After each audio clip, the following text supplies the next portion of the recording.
August 29th, 2013. Do we go to war or do we stop it? Okay, greetings. Gosh, it's really unbelievable. May the Lord be with us all. The first thing that goes in war is the truth. I've found that when people go with the narrative without doing any investigation, such as people like Bill O'Reilly, who seems to be somehow in cahoots with the gang, okay? You cannot trust him as far as you can throw him. Last night I heard him saying that the view, the conspiratorial view he called it, which is a way of putting it down, that this was somehow a false flag created by American-backed rebels to blame it on Assad to force the U.S. into the conflict. Gee, where have we heard that before? He called it garbage. So he is garbage. He's a liar because he knows better. And he indicated that he'd looked into it. And he even said the narrative that somehow the rebels did it to blame it on Assad. I'm not saying Assad's an angel. I'm not saying he should get a pass. I'm just saying this is a lie to incur the bombing. And the bombing is a way to destabilize the Middle East. That eventually leads to a conflict with China and Russia. There already is one. And like I told you, behind the scenes, there's already an ultimatum given. Even if Russia, that is, or China acts like they're going to allow the strike, there's already been an ultimatum because this is all about territory, oil, influence, and owning the Middle East. Isn't it interesting? Isn't it interesting how what we told you, I told you, has come true? In other words, this sort of Mexican standoff, that's exactly what you have among the nations. It's amazing. I didn't even know what I was looking at back when I was first speaking about this. And now I see that my kind of riffing on it, what I do is I sort of go into the Spirit, go into prayer, and I just ask the Lord, hey, what's going on, Lord?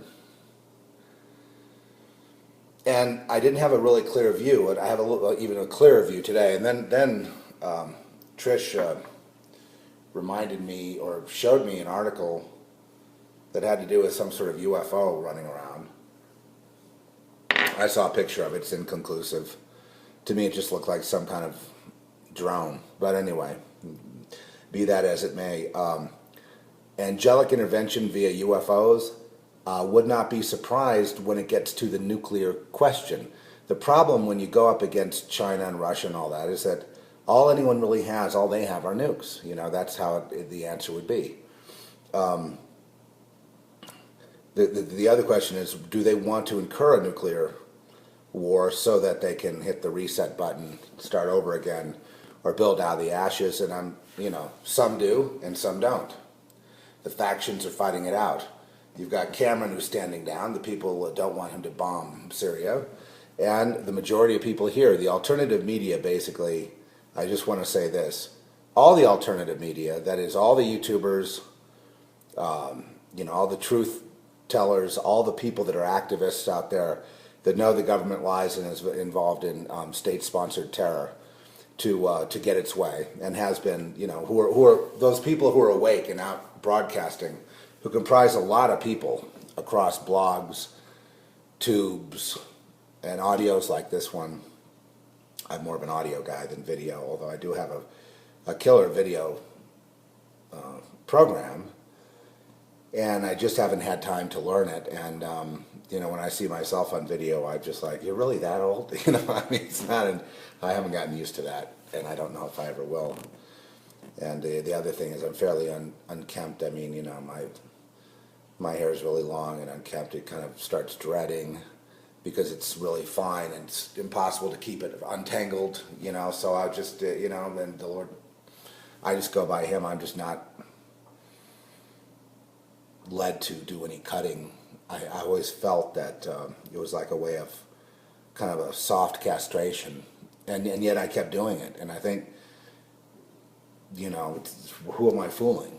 But this is, a vain question. Just, I'm not sure that, I think I would be just, no, I don't look bad. For my age, I look fantastic. Are you kidding? I really do, except for having a little extra fat, which I'm working on losing at the moment. But it's hard, because if I didn't drink, even wine or anything, I would probably be slim right now.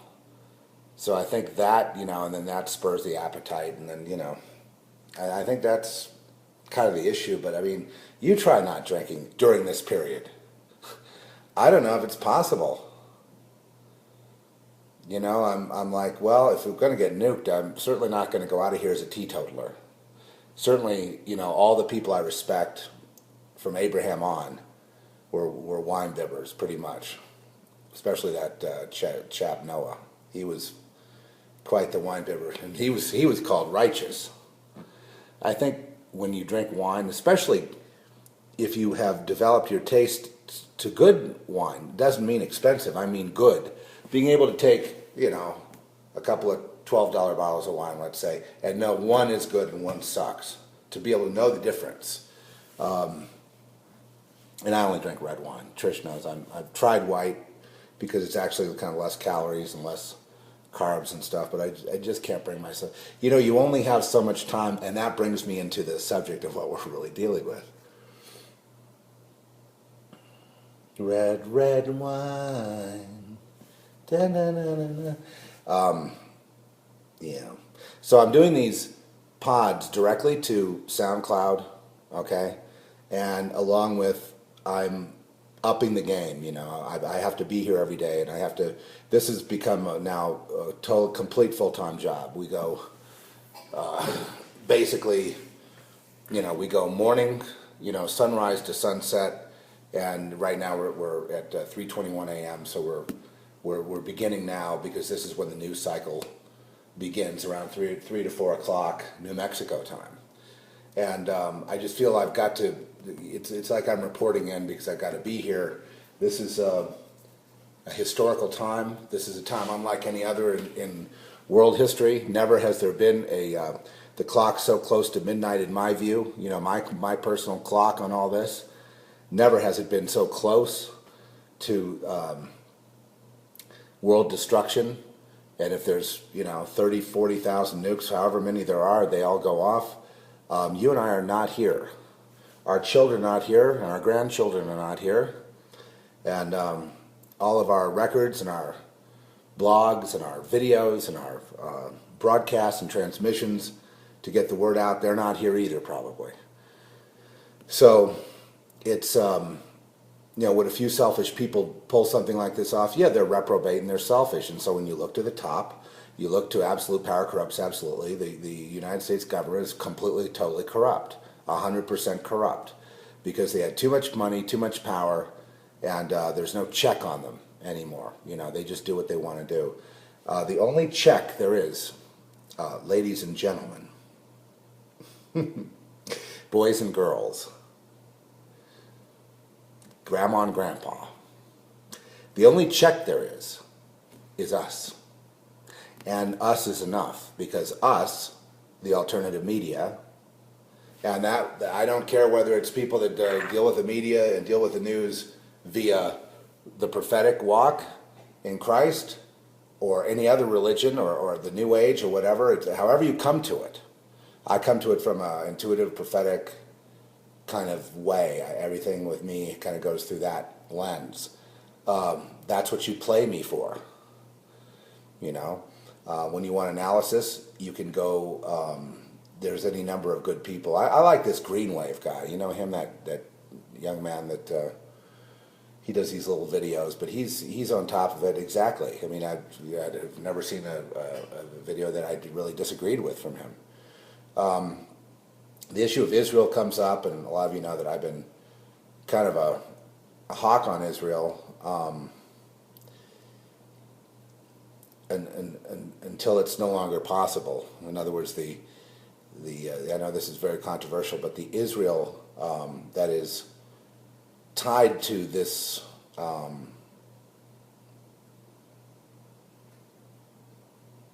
war, the Israel that's involved in false flag attacks, the Israel that's involved in, hip and thigh with, the players behind the scenes, the elites, that is that part.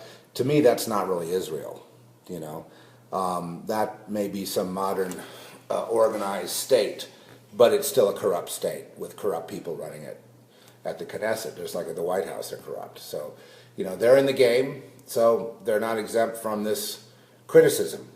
The alternative media 100% shut down, along with the Lord, along with the holy angels, along with the Lord told me, he said, tell them I will intervene. So we've had an intervention, haven't we? We don't know exactly what it was or how it happened, but otherwise we'd be bombing, and we may be bombing today. There may be like a respite, it looks like, and then suddenly it's overridden. But I'm just going to go with what I was told. There's an intervention, not necessarily on the bombing of Syria, but an intervention on the destruction of us. May I put it that way? Because all it would take is Russia to say, here's the line, don't cross it. Yes, we're going to bomb anyway. We don't care what you think. Okay, so we bomb, and the next thing you know, just, pride and arrogance and ego, and before you know it, away the birds fly, and we're all dead. So I've got this, so I have to keep coming at it from the prophetic, that is. And today, I just can't even go there. We'll deal with a couple of scriptures in a minute, but the Old Testament is used for prophesying about the present time. The Old Testament is used for prophesying about the present time, more so than the New Testament. I mean, that's the purpose it seems to have. In other words, something that was going on back then that was prophesied about that has nothing to do, let's say, with today, but that the Lord reconstitutes it in his forever present word, and then it gets re-prophesied applying to today. That's something I've noticed. And so to that end, I was given a scripture to look at for today, and I have no idea what it says. I do feel there's a need for clarification on one point, and that is, when we get to the language in Jude, in about dignities and bowing down to government, Romans 13, and 2 Peter, which we hit on yesterday, and I tried to, I feel my explanation wasn't quite good enough, because a lot of people are confused. These scriptures, the three that I'm mentioning, 3 areas of scripture, have caused the Christian church to become utterly corrupt and ineffective in terms of standing up to any evil that's going on. Instead, it's made the church a party to evil. So they have become evil in order to pretend to be good. And this is the flaw in this is that they've taken literally Romans 13, 2 Peter, and anywhere else where there are references to obeying government, obeying the authorities because they come from God. Well, everything comes from God, my friends. The entire thing we have here comes from God. The whole world comes from God. I come from God. You come from God. Nothing that exists would exist without coming from God. So that renders that argument moot. Yes, it's all from God, so what's the point? What indeed is the point? It's cool, I've got the laptop here, I've got the iPad. Well, the iPad, I was really impressed with the recorder in it. So it's all about flow right now, So you've gotten a lot of music. You've gotten the maddest dubstep performance I think I've ever heard anyone do, including me, up there yesterday. Basically, a little bit of a dubstep rant of, that's the kind of music I really like is, I like rock, but I like dubstep, and I like electronica, certain repetitive electronica. I used to listen to that a lot.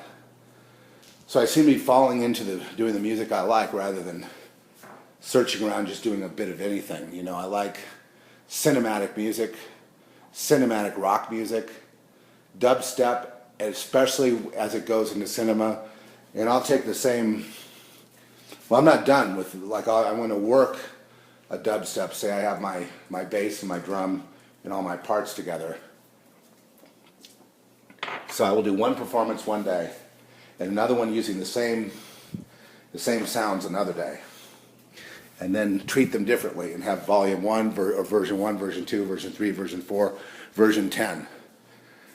So that I really end up working that groove in that area over an entire spectrum. And it's just something that's been laid on my heart. It's like, yeah, you work so hard on these tracks, and then you leave them and you're on to another one. It's like all that work that went into that, you can't like do different lyrics and come in and tweak it, you know, have a different take on it using the same, all the work that was done. It's like, heck yeah, that's what we're going to do beginning today. And what that means is that there's never going to be a subject that we can't jump on musically as well as pod-wise. I thought I was done with pod, but now, since the advent of World War III, the edge of the precipice, more dangerous than any time even since 9/11, I've been pressed into service, folks, and there is going to be, I like to do more formal shows. I mean, we're going to, basically, this is a wild cast, meaning I just go to SoundCloud, pop the record button, and I found that the sound is acceptable and good, and it enables me to constantly interact. I try not to, you know, it just means also on the SoundCloud account we are Corova Media, CIROVA. You may have recognized that reference. I think it's Russian for cow. And Land of Milk and Honey, I don't know why we were on a beach called Corova when we kind of cooked up the idea of creating a little media company, and it's just basically you know, an LLC that I'm putting everything under. The Zeph Report, music, any kind of production, any kind of video production, which we're going to be getting into real soon here. In fact, we're going to be having a video competition. We're going to give them, like, you know, 3 or 4 songs to choose from. And really it's like going to be a 2-week, you have to get it done in 2 weeks. But the winner will get a cash prize, a big chunk. And then everyone has that, you'll be able to use your video how you want, but then we at Corova Media get to use the video, and it'll become our music video. So, you see, the thing is with video, I've looked at a couple of talented people here in Santa Fe, and I just haven't quite tracked them down yet, but with photography and video and the digital realm, for me it's like you can't wear every hat.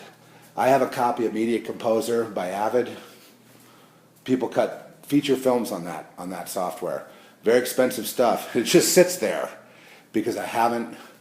Well, I probably bought it in haste. I thought I'd be using it by now. I will be using it. You know, to get a little video up to get the word out. I'm back to this idea that it's okay, like a word like this, where we're in the flow and the stream of the news and we're up before anybody right now, that a video that just has like a cover of a picture on it and then just plays on YouTube, I think those are acceptable. Or music, I don't like to do it that way, but not every track we do can be a music video. There isn't time. So what I need to learn how to do is just get it to the point where we can get something on there so that all the songs we have can be on YouTube, on our YouTube channel, Corova Media. Very important. So Corova, you might have heard of that term. Corova was in the film A Clockwork Orange, written by Anthony Burgess, maybe Sir Anthony Burgess, I'm not sure, a literary novel, a futuristic social commentary on violence in all society, and then done by Stanley Kubrick in 1969, I'm going to say. And when it came out in Westwood, I remember the premiere was in Hollywood and Westwood, Westwood was kind of the place back then to go to movies.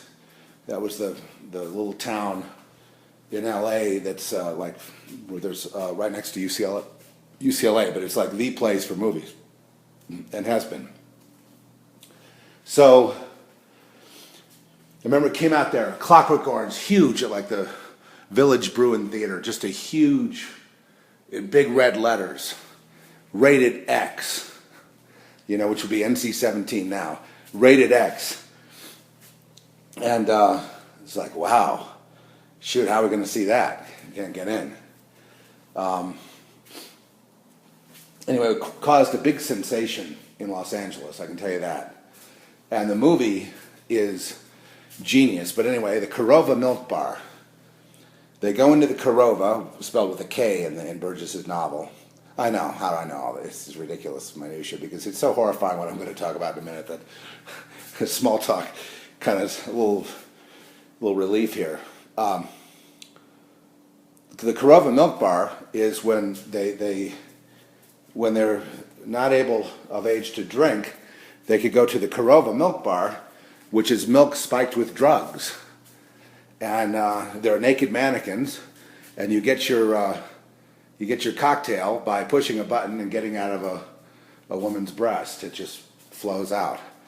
Pretty sick imagery, but I thought very appropriate.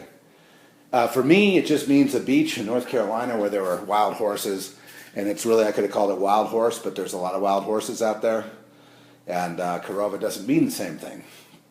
I just like the sound of it and the memory of the beach and the Outer Banks and wild horses and interacting with them, having them around. And well, actually, there's no interacting. They do their own thing. You're just there as part of the scenery as far as they're concerned. But it was awesome being in that environment. So that's where Korova Media comes from that experience last year. And from there, the idea had hatched about, taking this to kind of another level. And at that time, we weren't doing too many audios. It was really almost like an incubation time. Now, I need to go forward with, production and some guests and some different things to keeping it at the podcast level. I'm not really interested. I'm not really set up for live. I don't think to do that I need to be able to loop back through my system, and we could use Skype for that. But I find the power of the podcast to be so incredible, and the power of SoundCloud. We're soundcloud.com /Korova Media, I believe. I find that so powerful because it's like instant there. And that goes for any kind of podcast. We can do a podcast using this medium simply by having a speakerphone and sitting that next to the speakerphone and having a conversation. And then it's immediately there. There's no production time, no downtime.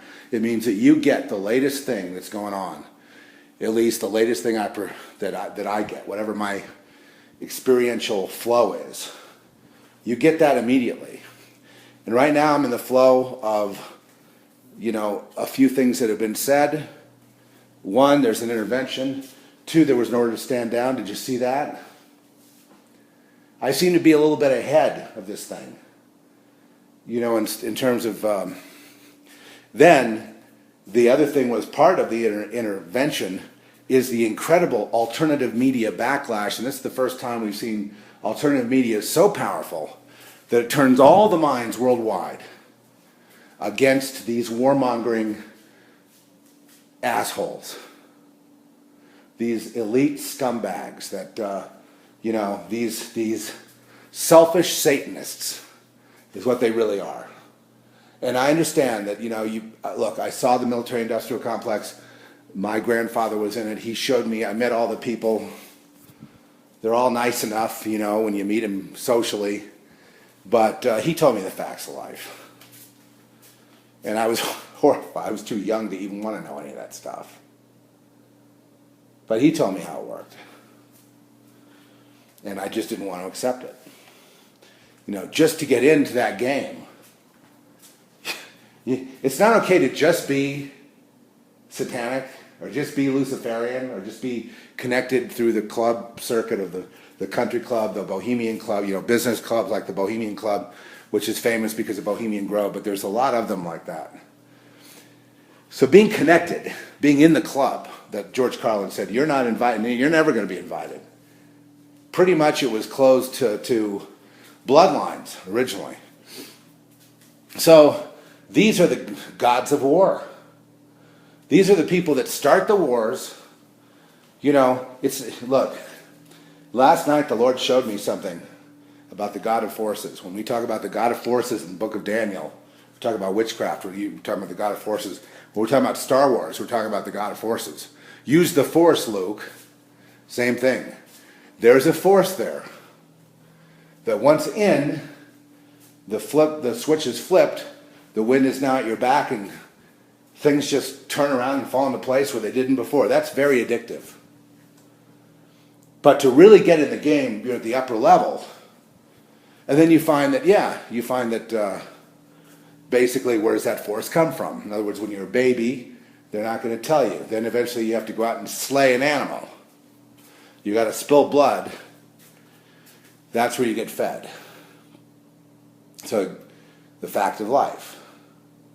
You want to stay in this wind at your back and all that, you got to participate. So, to the extent that everyone participates in this sort of seesaw buddy system, everybody gets along. I don't know how many people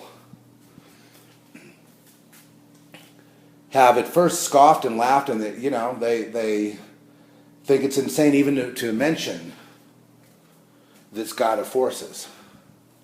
But this God of forces, and they don't really believe in a God or a devil, some of them, because they believe in this force. And to be part of it, you've got to do bad things. So what does the force feed on? What are the maximum releases for power? You want more wind at your back, more good luck, more money, more fame, more everything. The biggest release is death. So you can understand about war, right? When you really get up there in the game, you're not talking about killing someone here or there or an animal or something. You're talking about, because that all releases power. Or orgasm releases power. But blood's more power than orgasm. Two together, that's great. But it's nothing compared to war and power and politics.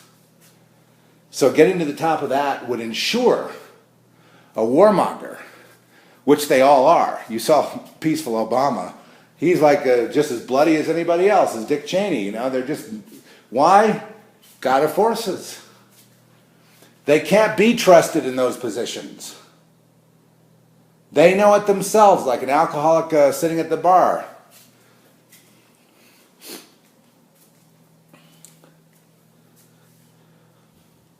Like a kid that loves candy that has an unlimited budget in a candy store and is told, don't do that, it's not good for you. Why are there nukes? For maximum megadeaths. Megadeath is a term from Dr. Strangelove. Okay? From the war room. From a book, from a title on a book that General Turgidson had, or the guy next to him, or whatever. They try to assess what the megadeaths would be.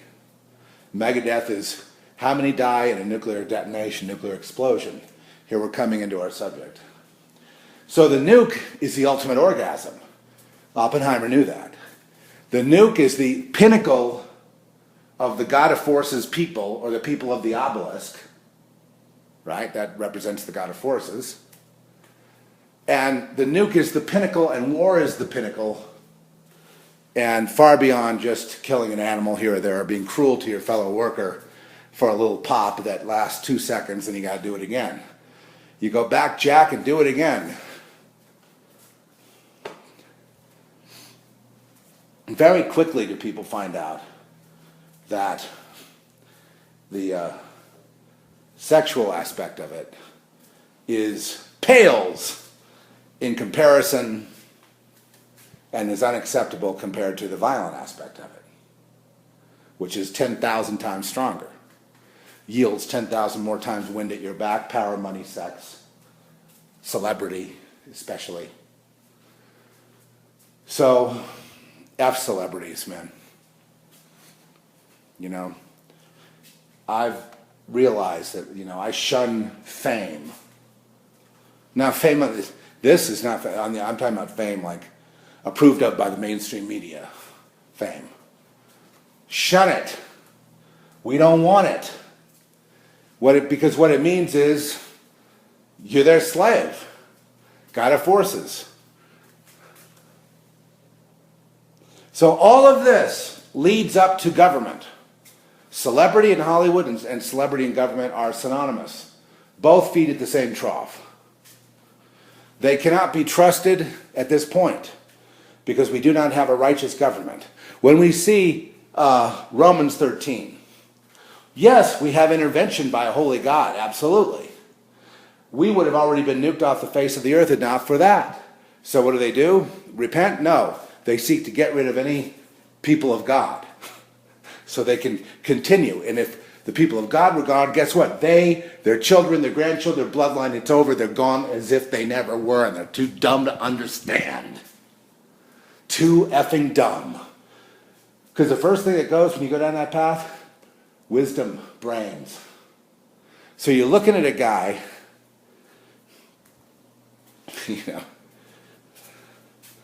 what did someone say, a baby with a hand grenade walking around not knowing what it is in a store. The people are stunned. So that's what you're looking at in the White House. A baby with a grenade.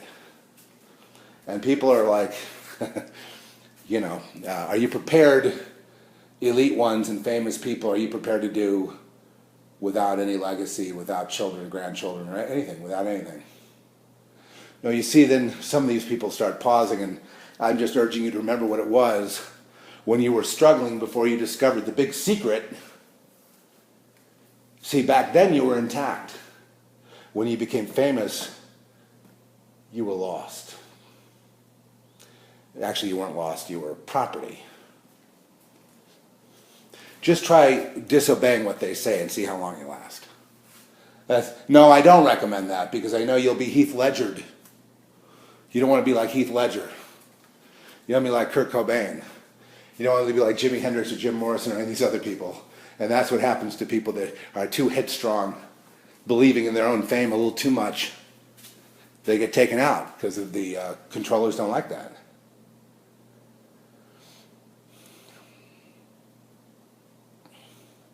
So you're dealing with this. The only reason that we didn't have the Cuban Missile Crisis fire up was because of the intervention of the holy angels. And they intervene now. Meaning like, they can tell you that if you do one more thing, there's no you. They have that autonomous, authoritative power that's beyond human and beyond armies. And the military knows, the military-industrial complex knows, that's out there. And they're pissed off about it because it limits what they can do. Like John Kerry goes out, engineered psyop that of Assad in front of the whole world just decided to gas 1,000 people just because he just wants to be bombed. Okay, if you believe that, I got something I can sell you. Okay? No, he wouldn't do that. Not logical. It was John Kerry, basically, who engineered that one. And these guys who were in the CIA work, how many false flags? A few. Now they finally think they got one lit. Nobody believes it.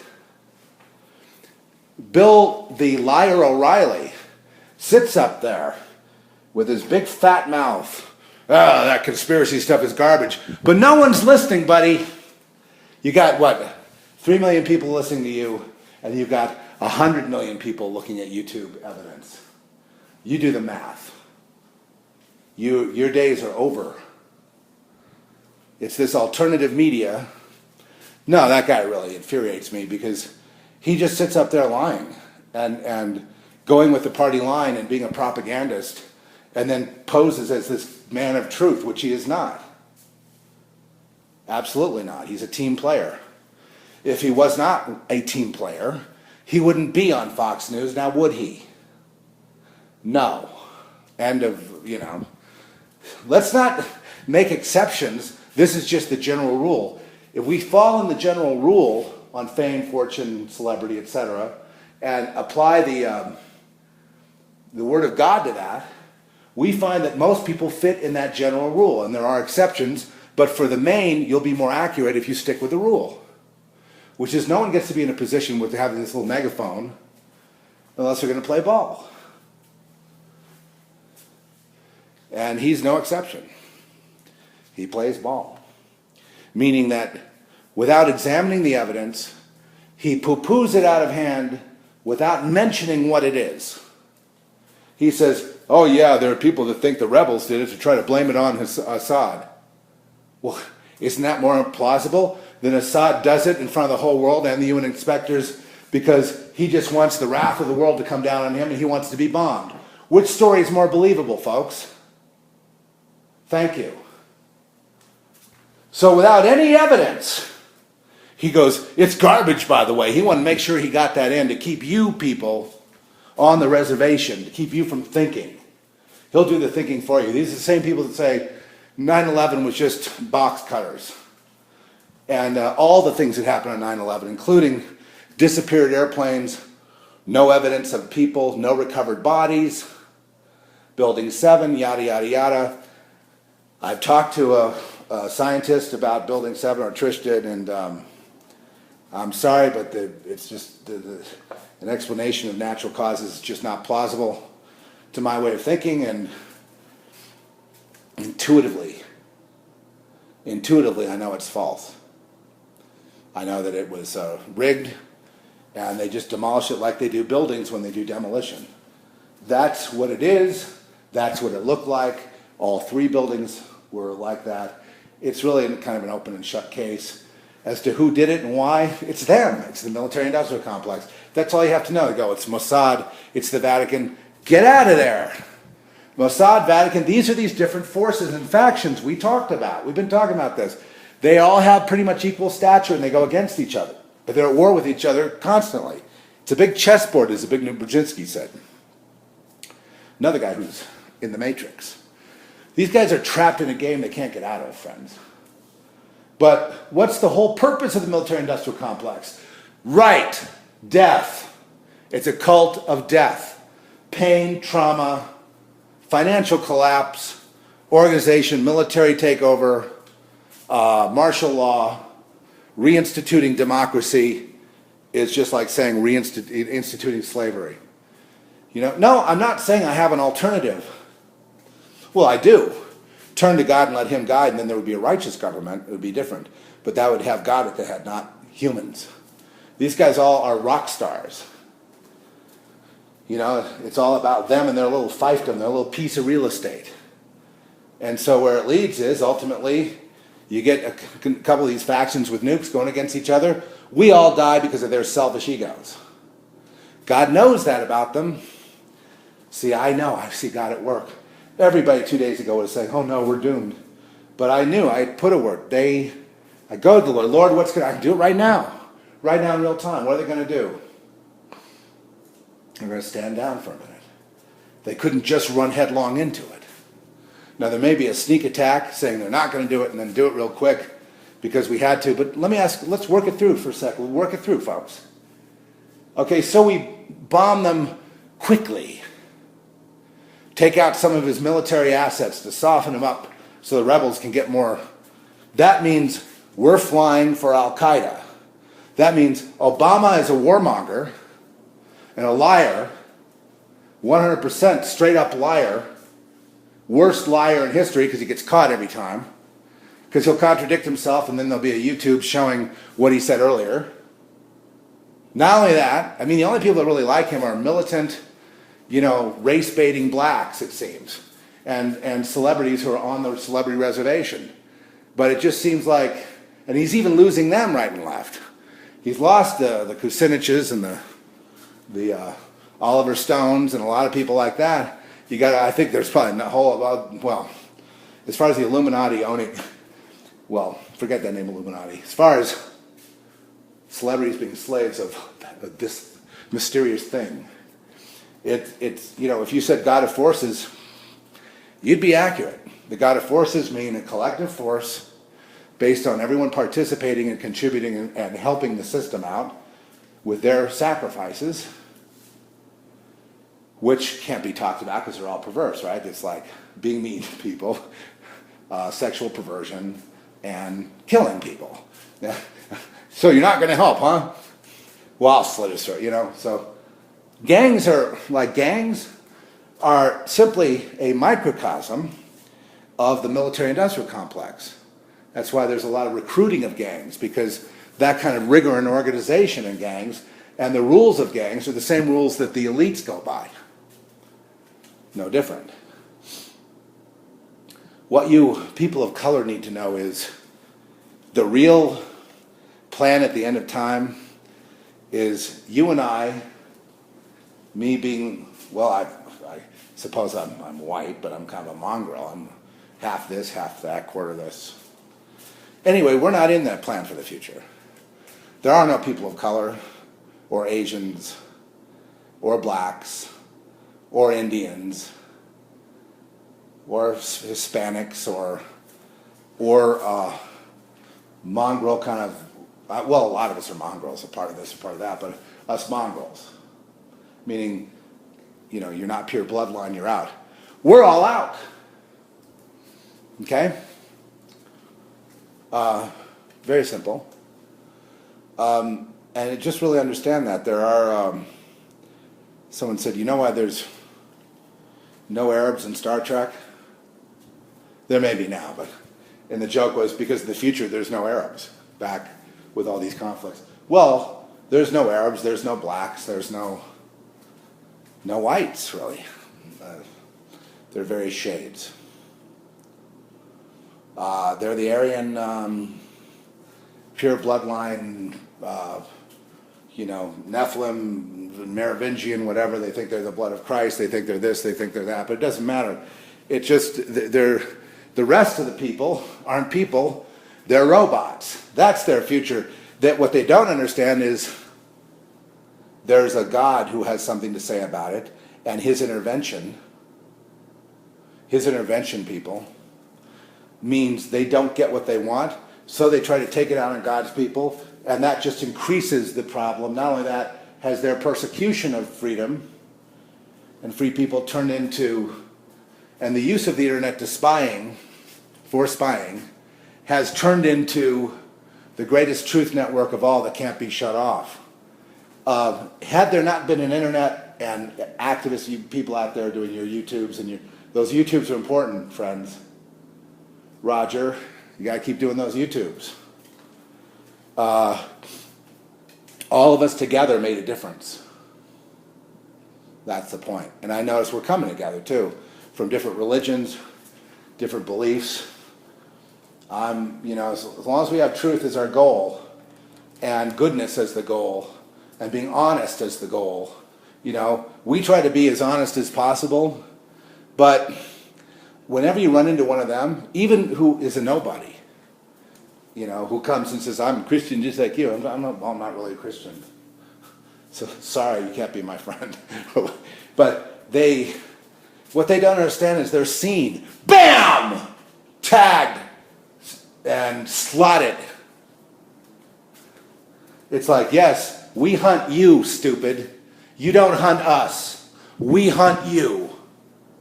Because we're going to tag you. And anybody that's on the truth, that's kind of a natural thing that happens. They end up coming up against someone who is just really a pure heart for truth, and they can't be themselves. They're just ruined unless they can hold sway. Well, they used to hold sway, but now the force is too strong.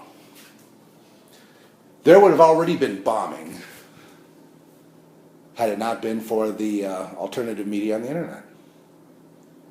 So they're kind of mad. Oh no, they'll plan on how to get rid of it, and internet too, and use it for surveillance and try to intimidate people that way.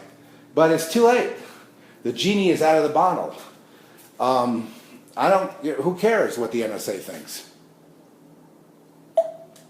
I've always had, when I checked IP addresses. One time we checked, and there was like Langley, Virginia, about 30 or 40 of them. So what? That was in 2002. So they were tuning in. I'd just say to any of them, hey, you don't need to listen to my phone calls. Those are kind of boring compared to, I'm going to tell you exactly what I'm going to say on the phone here.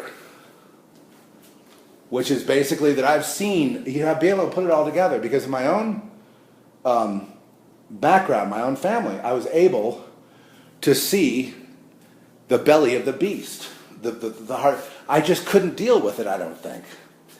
That's my only excuse. I'm trying to make an excuse for having been troubled and not really succeeding in, because I did succeed in disturbing a lot of people. I was very successful at that, but I myself was troubled by the world, by it all. And it was too much for a kid to handle. If I could tell my grandfather something, and I love him to death, he really, loved my family. They're none of them around anymore. I wish they were. And I understand their flaws, and to the extent where those flaws hurt me, I forgive all. I still feel that sense of family. And my grandfather was very honest. And he was, tied in with what you would call the military-industrial complex today. He was, Boeing, Northrop, on that level, the honchos of each. Yeah, Edwards Air Force Base, test flights, military hardware, weapons, nukes, sure. And the businesses that run them all, of course. And movies. And I believe that he was redeemed. I've talked about him often. But what I'm really most grateful for is when I was like in my 20s, he kind of reiterated it all again about what's going on. He basically gave me the Eisenhower speech, beware the military-industrial complex, and he told me, just keep going the way you're going. You're on the right track. Don't fall for this. Because, well, look, I have friends. And when they, I went one place, they went another. And when I caught up with them again, it's like, well, what did you do during college? He goes, well, I ran guns and drugs. I'm in the CIA, and I ran guns and drugs for Iran-Contra. I know that sounds crazy. Yeah, I work for the colonel. That's the case of one guy. That's, No, I didn't verify. It was just casual conversation. He didn't say it like that either. But he was gun running, yeah. Drugs were just basically, the whole plan was to take over the drug trade to finance all the covert ops going on. Really, it's just money and power corrupts, absolutely. But so that was the kind of people I was around. And I didn't look into it because, it wasn't my I just kind of, at that time, I accepted it as, oh, and what did you do? Well, I work for a computer company. Oh, and what did you do? Well, I don't do anything. I'm just wealthy. Okay, groovy. So to me, it was just like all in stride. It wasn't like, well, let's go explain this, because I didn't understand. All I know is I didn't want to know about it. And what did you do? Well, I was a coke dealer. Oh yeah? Where'd you get your coke from? On CIA. There was like a war between the Colombians and this guy and the CIA and the Colombians and this whole mess going on in the 80s. But he told me that when he got to an apartment in Hollywood where there was a stack of money, I think, and drugs, like to the ceiling, stack of like cash, and it was labeled CIA. So you hear things like that, you know what I mean? And then, there's a dark side too regarding contraband and the appetites of these people. So I learned what their appetites were. And there's 6 scumbags. They're amoral, sociopathic, predatory psychopaths. And that's, that's why you can't just point to somebody, who's powerful and go, you're a psychopath. Oh, really? You just going to be some ranting and raving guy in the corner pointing at cars going by, calling them psychopaths, because it's like, you know, who, me? How about this guy? How about my friend over here? How about this guy? What's wrong with you is, you know, we're all crazy, we're all psychopaths, but you're sane, I see. So that's the game you get into there. So that makes no sense. That makes you look like a crazy person. Do they know they are, that they justify murder and everything with no guilt? No, they don't. They think they're doing good. Honestly, they do. They believe they are better than you, better than everybody. Take a John Kerry's example. With his pedigree, his education, his blue-bloodedness, etc., he feels he's better than you. And he will just dictate to you what he's going to do, and you should just bow down and accept it. After all, he's some sort of prince, some kind of royalty. Like Obama, you should just accept it, that attitude. That snooty, upper crust, arrogant, snobby kind of, nose in the air kind of attitude. It's really, Obama's arrogance is really typical of many blue bloods in the Northeast. Typical. And he may have the bloodline to prove it as well. So they're all involved in this, and it goes to the top of the pyramid. And, they have sealed their fate. And the people who serve them, all you celebrities, your fate is basically, they don't care about you. Your fate is sorrow and death. That's your fate. You're heading for a train wreck. That's your fate. Look at the other people that went the way you went, and look what happens. When you're old, if you get that far, if we nuke each other, all bets are off. But celebrity means slavery. It means you have to get up there and say, by the way, any talk about that the rebels did it is conspiratorial garbage. See, if you're Bill O'Reilly, you're famous, you're a celebrity, you have to say that, or you lose your job. So I'm not going to waste my time listening to that garbage. If he were a journalist and fair-minded, as Fox News claims to be, they would investigate it and look at the evidence and weigh both sides. If they did that, they'd realize that it's insane to think Assad did that. As bad as he is, it's insane. It's actually insanity. It has no logic and no sense that you would just openly bomb people, so that obviously what would happen is you'd get bombed. So his military would be bombed. You wouldn't do it. Even if you didn't like the rebels, you wouldn't do it. And then would Assad do that then with the idea of blame it on the rebels? The phone call that came through, having seen the transcript, proves nothing. But everyone jumped on that phone call as proof. It's not proof at all. I don't believe it anyway. You can doctor anything audio-wise, you know that. That proves nothing. You got to go back to logical thinking here. Would Assad, plus the phone call makes it look like whatever happened was out of control. Yeah, he wasn't supposed to do that. Someone stepped out of ranks. That's not what happened. And even if Assad were going to do something like that, if he was going to do a false flag, it would be very carefully planned. So you would never have a phone call like that. So see, all of this is bogus. They just say, produce a tape, and they go, oh, I'll run with that. They produced a tape. Another lie. I don't believe that tape for 1 second. It's not logical that Assad would do it. If he were going to do a false flag of his own, it would be very carefully planned. The tape actually proves my point, not theirs. So we're right back where we started. Now, are they going to trot little Bill O'Reilly out and have him spew his little lies again? He knows what's happening, probably.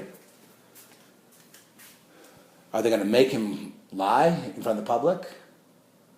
Well, to get their way, they might. They'll say, look, we can't have Assad in there.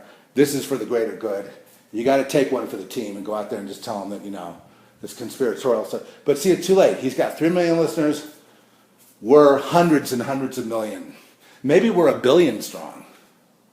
But the whole world is screaming at this little tiny collective group of elites who run all the wars, who are obviously psychopaths because they don't mind killing people. I mean, look at it this way.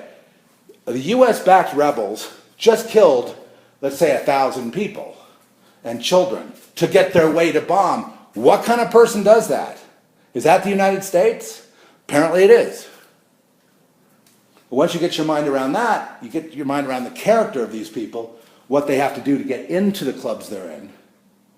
And they're doing exactly what they've been doing for eons. Innocent slaughter, that's where it's at.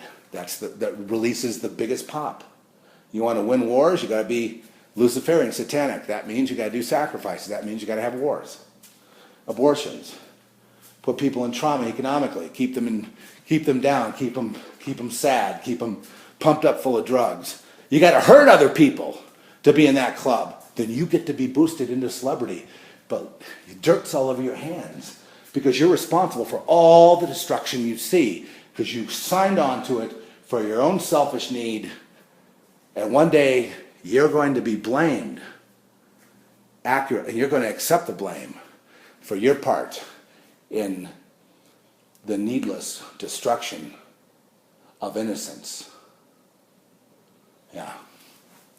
So, shun celebrity. That is a trap. Shun celebrity. Shun fame. Accept truth. Walk on.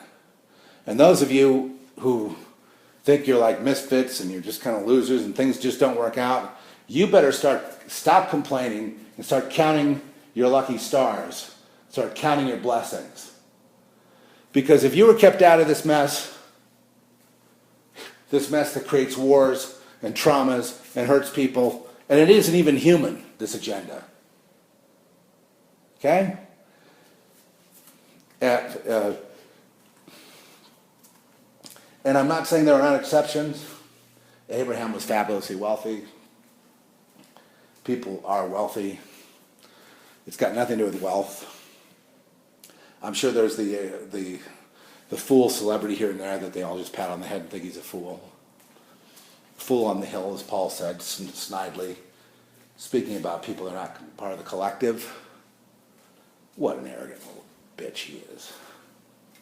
Sorry, I'm sorry, friends. I just punks like that really make me mad because a guy like that could do some good, but no, it's all about his selfishness, and he'll look the other way on all these evils. But it's because he's part of it. And if he tries to rebel, they'll just John Lennon him, who I believe would have gone with truth. The other guy, I believe, is just another celebrity coward. But they're all like that. You know what I mean? I don't want to pick on him. They're all like that. And I'm not even picking on anyone personally. I'm trying to raise awareness of the issue. Okay? Raise awareness of the issue. What gets us into war? And then we'll settle into the geopolitics of it. What gets us into war, friends? This. The God of forces. Why? Because you have to do things to get the switch powered up. And what are those things? Well, you got to sign on to the world, which is doing all this evil. Enough said right there. That's it. Okay, so we'll move on. Anyway, alternative media. No, I always say something about it because there's always somebody out there listening, and if they want to go up against the truth, I want to make sure they have it laid out. You can reject it. You can just keep on your path of fame and fortune. That's fine. I just want you to know the score here. The military-industrial complex is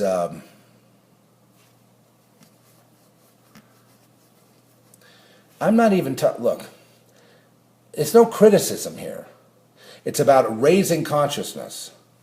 You people that have made your fortunes with it and all that, you can just simply turn your fortunes to doing good. To doing good. I'm not saying you have to go back to zero. I'm simply saying when you awaken, then you start to do good. You become a contributing force. If you do what I'm doing right here, you're contributing to the good. You know? I mean, I came from horrible circumstances, and just from the sins of the fathers, I should just be punished every day, and it's just a real bad guy. I should really just not even, but I'm trying to do good. You know, to raise awareness and trying to report what the Lord shows me. You know, that's all I can do, is report what the Lord shows me. You can say, well, you put gasoline in your car, you're evil, you're killing people. No, the Lord has never, ever been like that. People will go there to justify their continued evil, usually. No, just turn yourself from a force of evil to a force of good, from a force of selfishness to a force of selflessness, and let the Lord lead. It's like, okay, what do we do? Do you think I like being up at this hour? No, I like sleeping until 7, you know, but what happens is, and I'm tired, and it hurts, and it's painful. But, you know, I serve him who brung me, and I'm going to dance with the one who brung me, and if on this issue today, it's important, it's 3 o'clock, then it's 3 o'clock. I'll catch up later. You know, there is that end of things. But it's gladly done. He is my all in all. It, she, mom, dad, whatever, friend, father, mother, son, Father, Son, Holy Spirit, whatever. It's just this family, you know, all the holy angels, all the beings, all the myriads and myriads of all that, and all that's waiting for us, it's all there. It's all interacting with. You know, with that, I no longer seek the things for the world's approval, but I'm very careful. I don't want to be out of the will of the Father. I want to make sure, you know, and it's not easy, because you have to keep asking and correcting, and you think you're going the right way, and then maybe it's the wrong way, and, you know, accept responsibility and you know, make those corrections. And sometimes people talk to you and they're full of crap and you reject them, but other times you get a word from somebody and it was the right thing. You need to kind of humble yourself and take it. You know, there's all that. That's a daily thing. Still, having that connection, that love, we thrive, no matter what world we're on. And going on and on preaching, sorry. Well, that's what I do, but I mean, you know, this is what we need to do, okay? Syria says that the U.S. aided the terrorists in the chemical attack, and the people are not activists and they're not rebels, they're just simply terrorists. It's Al-Qaeda, the terrorist. So the U.S. is aiding Al-Qaeda now, and according to most people, the way it looks is that the United States government is consciously, from the State Department level, aiding Al-Qaeda like they were with the Benghazi thing. This has been going on since Benghazi, aiding terrorists, delivering missiles and weapons and gas to the terrorists, who then in turn use them to blame on Assad for America, so that America could bomb. Something like that is really right on the truth. Okay, that's right on the truth. The Wall Street Journal is amazing. They say, whack Assad and his family. That's great. What nice people the Wall Street Journal are. WW3, Syrian and Iranian officials say Israel will be set on fire if the U.S. strikes.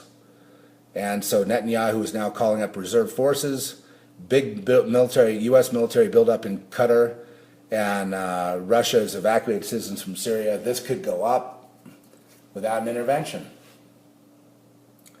The Lord showed me that if that Obama and company were warned that if they push a certain thing, there will be no more Washington, D.C. I told that to you.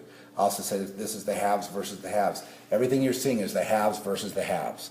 This is not, this war includes you because you could be a victim of it, but it's not your war. This is not the war of the United States. This does not represent the people of the United States. Because if the United States was really, if this was really a straight up thing, and the truth were not, the media cannot be trusted. That's why we all have to rely on each other and the alternative media to get the truth, because we cannot get it from the Wall Street Journal, New York Times, or any other of these rags, they're all liars. Along with CNN, MSNBC, Fox News, they're all liars too. So here we are. Well, because they have special interests and they have pressures, and they're told, if you want to be around after this, you'll play ball. That means you're gonna, you're gonna be like Bill O'Reilly and out the side of his mouth saying, "It's all garbage," by the way. He's kind of like a throwaway line. But he had to say it. He didn't want to say it probably, but he had to. Just like if you think there was a false flag involved in the Boston bombing, you're evil. If you question the evidence, you're evil. If you look at the pictures and see all the special ops there, you're evil having seen that, man. You're also racist. You understand. So because the media abandoned the people, but they always have. The media has always been owned by special interests, and you shouldn't be surprised. It's always going to be the slant of those special interests, which wants you to believe in this war because war is their bread and butter, okay? When you're that much in debt, you need to have wars to even the debt, period. But the American people are too stupid to know that and understand that, so we need to drag them into the war, and then a lot of people are going to die in a nuclear war, but that's going to be the payment. Then we get to reset the Federal Reserve clock again. Sorry. But that's the motivating factor of money and how it all works. God of forces is also God of money. And at the top, they worship the pyramid and the all-seeing eye and Lucifer and Satan, and they do their, But a sacrifice for them would be, say, nuking innocent people in a city. That would be like the ultimate. They would, they just on that alone, they could build an empire. They would think. They would think that in all their wisdom. And God is going to show them right now, today, that nobody makes a move unless it's of God's will. And I don't care what plans or how many military assets are in the area. It doesn't matter. It's going to go God's way. They may start bombing. And it may just get to that point. But if behind the scenes, all these factions, China, Russia, Vatican, Mossad, Israel, America, and these various other ones you don't see, are all kind of like with a gun at each other's heads. Nobody wants anyone to get out in the lead and take all the spoil for themselves. Get back to the money motive, right? If we're going to divvy up the Middle East, you're not going to get all that oil yourself, says Russia, says China. So maybe we'll square off. So they're busy negotiating. Okay, you take this, I'll take that. You take this, I'll take that. You take this, I'll take that, like they've always done. The scare about World War III is the scare of nukes. Let's make no mistake about it. It's nukes. Nukes are the thing that will put an end to this, to it all. And that's where your faith has to come in. Now, for me, if the nukes fly, I'm not surprised. It just means God's bringing us home. And, they can hide in their bunkers and come back up and they can have it. I could care less. I'm perfectly happy with that outcome. And sometimes I'd say, Trish, I want to come back here and take vengeance. But, not really. It's not important compared to the big picture at all. These are little children, in the form of neocons or Dick Cheneys. They're like little boys and girls playing, throwing their poop at each other in the sandbox. I don't need to be part of it. I don't feel like I have to put so much blame on it. I want to come back and, the vengeance belongs to the Lord.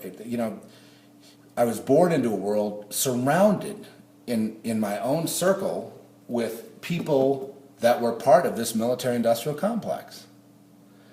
And, and some were involved in drug dealing and gun running and all that. And they were like, well, a guy's got to make a living. So, okay.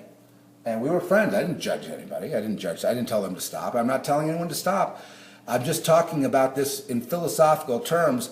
This is what it is, and this is why. In other words, I don't want people that are part of this thing to complain. It's like, it's like me killing mice, okay? I have this vape stick right here. There's no vape liquid.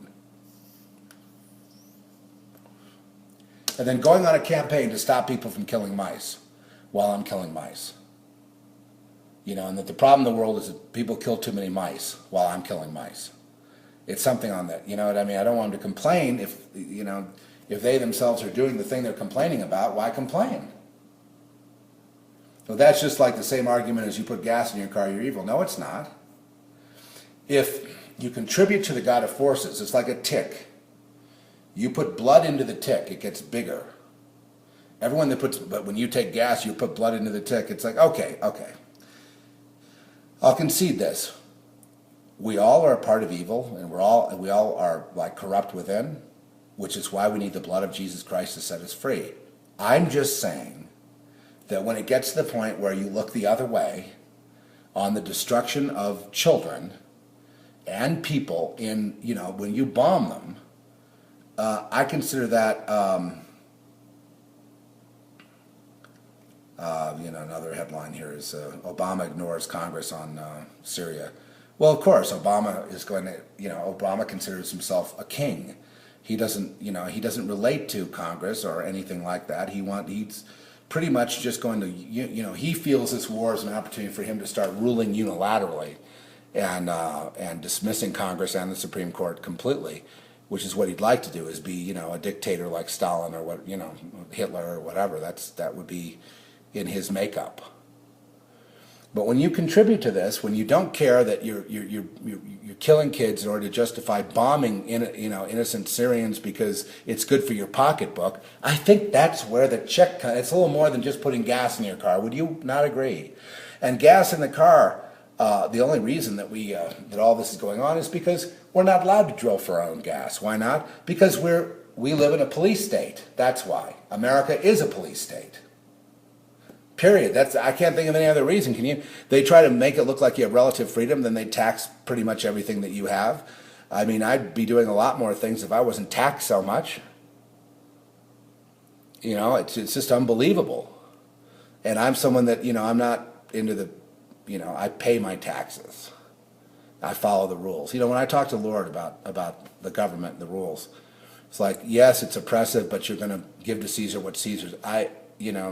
I've always been like that. I've always been a law-abiding citizen. And it's when the law gets to the point of saying you cannot pray, you know what I'm saying, or you cannot have that Bible, then the line is, well, then the totalitarian regime is so oppressive, you're so much in a prison at that point anyway, that civil disobedience is the only thing left, and I believe that's what we're seeing on the internet, kind of a form of peaceful, intelligent news gathering and civil disobedience, and standing up to them and saying, no news media, you sellouts to the, you basically, wings of the military-industrial complex, propaganda machine, Rachel Maddow's and the Chris Matthews and Bill O'Reilly's and Sean Hannity and the rest of them.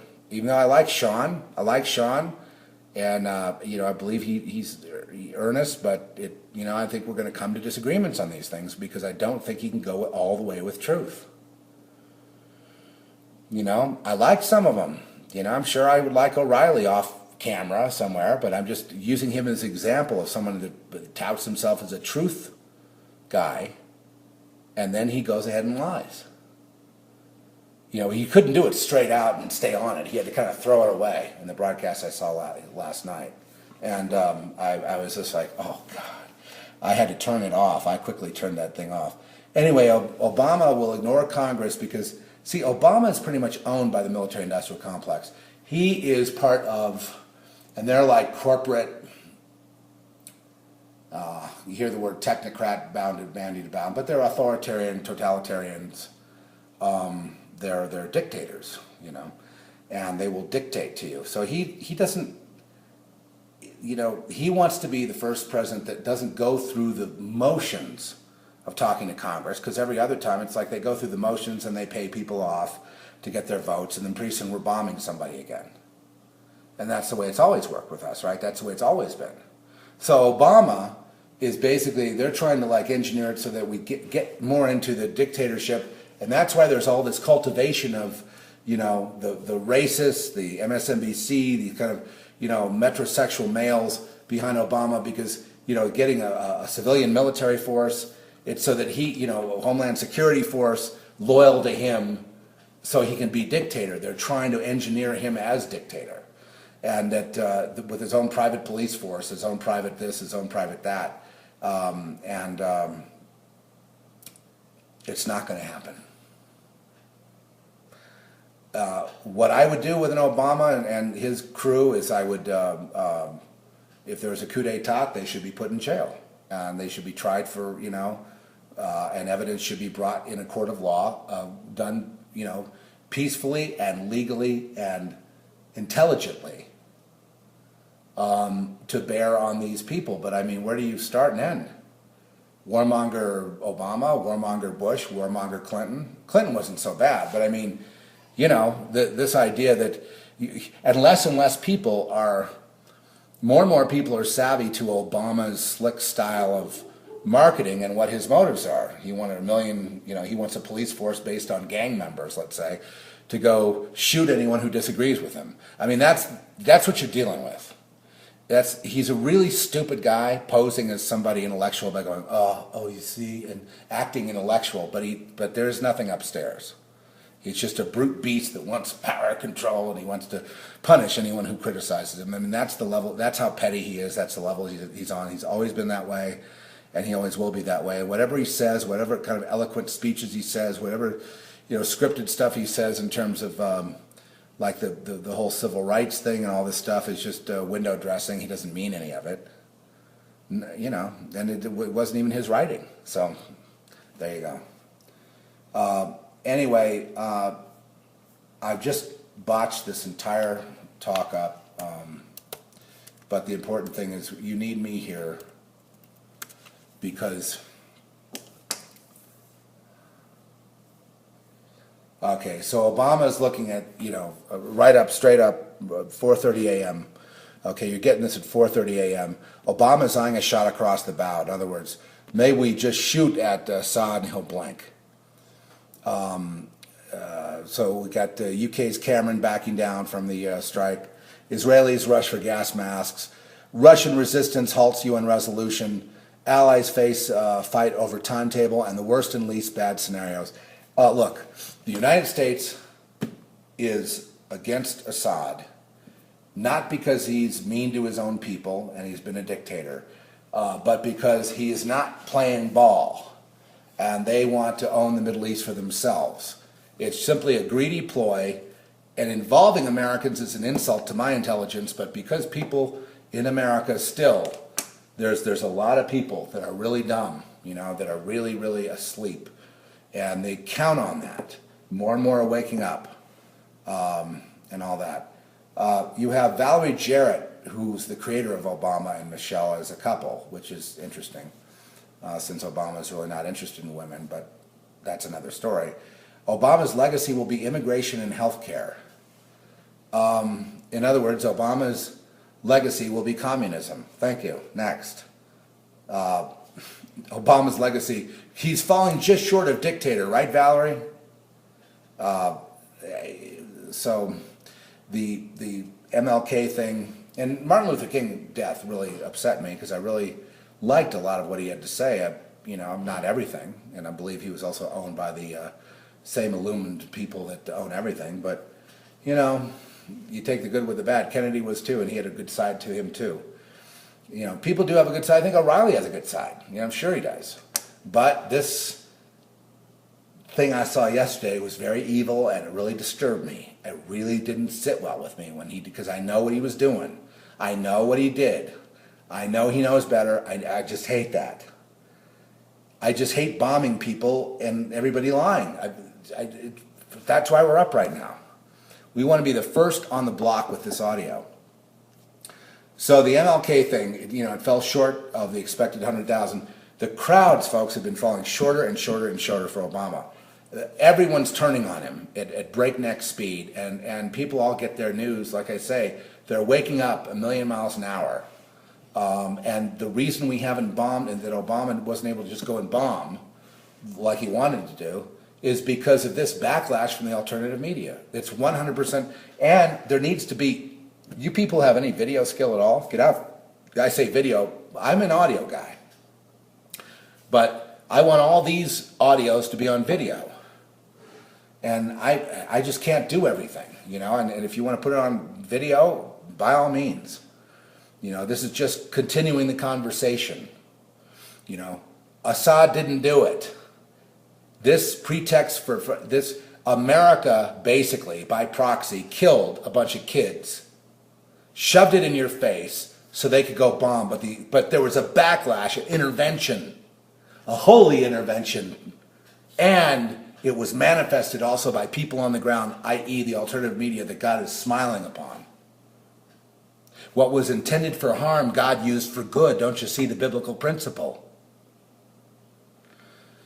So, you know I used to yell at a lot of people because I felt they were sort of fake and this and that, and, you know, I was looking at it from a spiritual angle. But if they're anywhere near the truth, if they're going for truth, I'm just going to trust the Lord will deal with them. I'm just make peace with it. I make peace with them. What else can I do? I'm not going to hold a grudge personally against somebody because I don't think they're completely real. I mean, look, you know where you're at. We're all corrupt to a certain extent. So you're not going to find a perfect church or a perfect situation. It's just when they bow down to the God of forces, at that point, you know, someone must say something. But at this point now, what I'm to say is, okay, let's come together as an alternative media. You know? And so the Christians or the people of the Bible, or the people of the Spirit, the people of Yahweh, whatever, who prophesy and have a kind of a blend of things happening like that, you know what? That's as valid as... it's if you make a lot of predictions that don't come true, I would say then you're kind of not, you know, maybe you should just call yourself secular at that point. I want to be secular. I don't want to be the spirit thing, but I mean, the Lord keeps pulling me into it. I don't want to, you know, but I say things and then I see, you know, the kind of, it works and I see it's kind of confirmed and, you know, was that a prediction or did the Lord tell me? And there's all that angst that I go through and I don't want to say anything wrong or bad, you know. So it's just kind of like a heavy responsibility. But the way I look at it, the Lord's got me into this journalism thing, like, you know, another voice of going for the truth rather than buying the lie. I know that there were times I was seduced by the lies, and I tried to make it work, and I tried to be friends with the world, et cetera, but you see, it's just, there's no way. You can't be if you're going for truth and somebody lies and you don't call them on the lie, then you're a liar too. So it's just hard. But what's making it a little easier is so many people on the truth. Now we're all brothers and sisters in that cause. I don't care whether you're atheist, you believe in God, you don't believe in God. I said, truth is God, actually. But I'm not going to tell you that. I mean, it all leads to that realization. I'm just going to, I just know that, so I'm going to be relaxed about it. Hey, we're all brothers and sisters in this pursuit of truth. And stopping nuclear war is, I don't think I think the Lord wants us to do that. And I mean you, the atheist, you, the truth 9/11 guy, you, the, you know, philosopher, you, the Christian, you, the Jew, you, the Muslim, you, the Buddhist. I don't care where you come from. We have to be brothers and sisters on the truth now. We can't be bickering anymore. No, there was a time for that, and that was legitimate, especially when you're dealing with the house of God. I mean, if I believe in Jesus and I see everybody selling Jesus down the river, I spent 10 years barking about that. But now it's time to switch gears here. Yes, they're still there. I don't give a damn. And no, they're not going to be, they get their news from Bill O'Reilly. Believe me, they wouldn't be anywhere near this blog. More music too. What the Lord loves best about me, and I'm going to go now so I can rest because I got a lot of music on my plate today. And music is hard work. Folks, it's really hard work. It's backbreaking to do it right, to not be lazy, to keep going back and fixing. That's hard. It takes hours and hours, and it's really tedious, and you just feel like you're lost afterwards, you know, like nobody cares, and you don't care anymore anyway. And then you rest and you come back again the next day. It's hard. For those of you who mix or you do movies or whatever, you know, you understand what I mean. It's really hard. It's backbreaking work, but I love it. You know, I love it. So,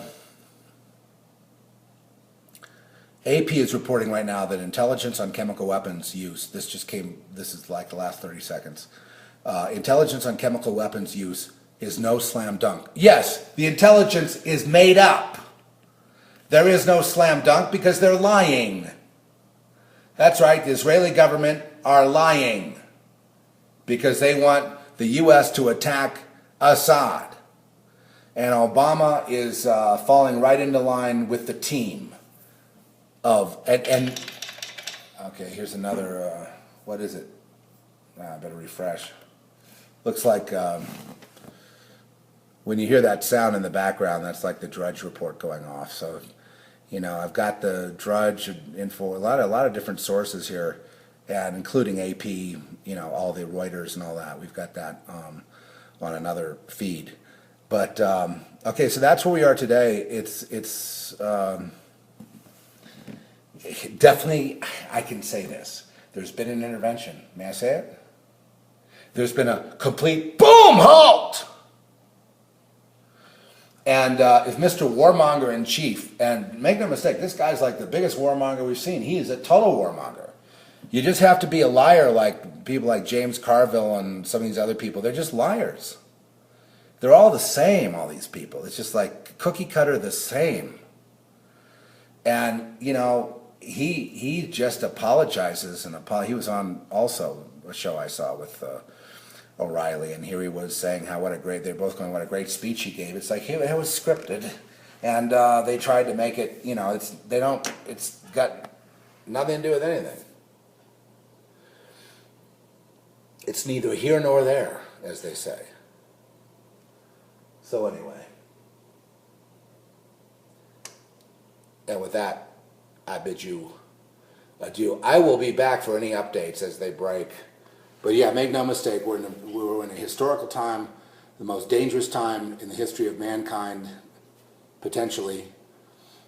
Behind the scenes, those tensions are at that level. Here's another headline coming in. Okay, let me just wait for this headline, see what it is so I can... Okay, well, I guess it's the... there was something about the largest rocket ever launched from Vandenberg Air Force Base in California lifts off with a classified payload. Oh, well, it's probably going to the moon. Who knows? You know. Where else would it go? Out in space. Right? Where else is it going to go? The space station. Right, Elysium. Elysium, which is just waiting for all these elites, is where they're going to go. They're not going underground when all this crap happens. They're going to go up to their space station and watch it from there. Time, you know, but we eat a lot of painkillers, you know what I mean? And then it's like dismembering and